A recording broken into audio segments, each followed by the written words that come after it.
hindi lang player yan. Tagaluto pa yan.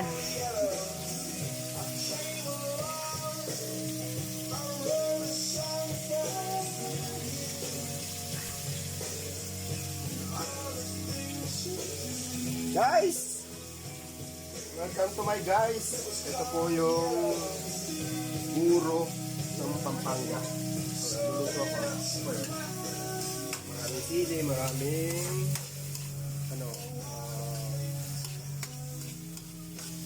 kamatis, bawang, sibuyas. Ayan po, lalagay na natin ng buro. Ito yung buro ng Kapampangan. So, sabi nila, ayaw nila na buro kasi mabaho, hindi masarap.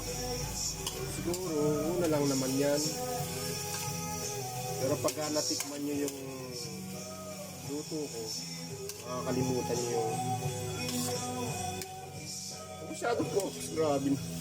Baka ma-discover ako. So, ito po yung buro ng Kapampangan. Maraming gulay ito. Katapat niyang gulay, galunggong. Ayan. Galunggong. Luluto tayo ng galunggong. Ang galing ng camera man ko. Guys, mag-comment lang kayo kung gusto nyo paluto sa akin ng buro. Order lang kayo, mura lang to. Tanggara po na papakita ko sa inyo yung ito. 50 pesos. Meron na kayong buro. Sakit.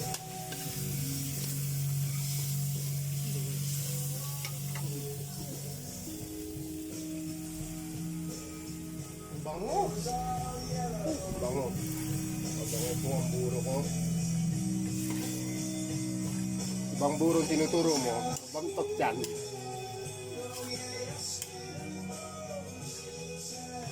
Ayan po man, manako po, ang labot. Ang sarap. Lagyan natin ng konting kanin para medyo marami kasi hindi siya masarap pagka kailangan marami.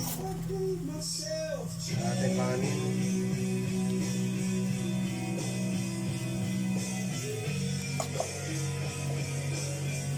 Hindi ko alam kung saan ko nakuha itong cameraman ko.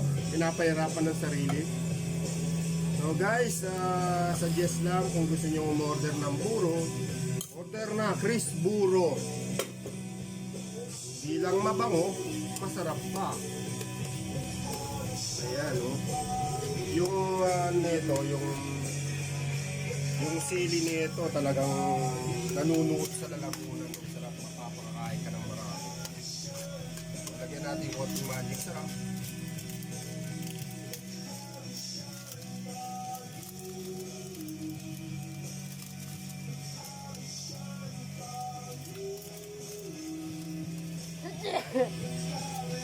Tamo, napapaano na yung camera mo po.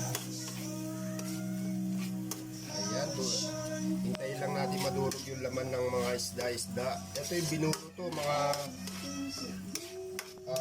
2 to 3 weeks. Kailangan maasim siya, mga kaibigan. So, ang sarap na siya, oh. Bango. Hintayin lang natin matunaw yung sarap, mapapa. Okay guys, antayin na lang natin mamaya, kakain tayo. Ikakat mo muna.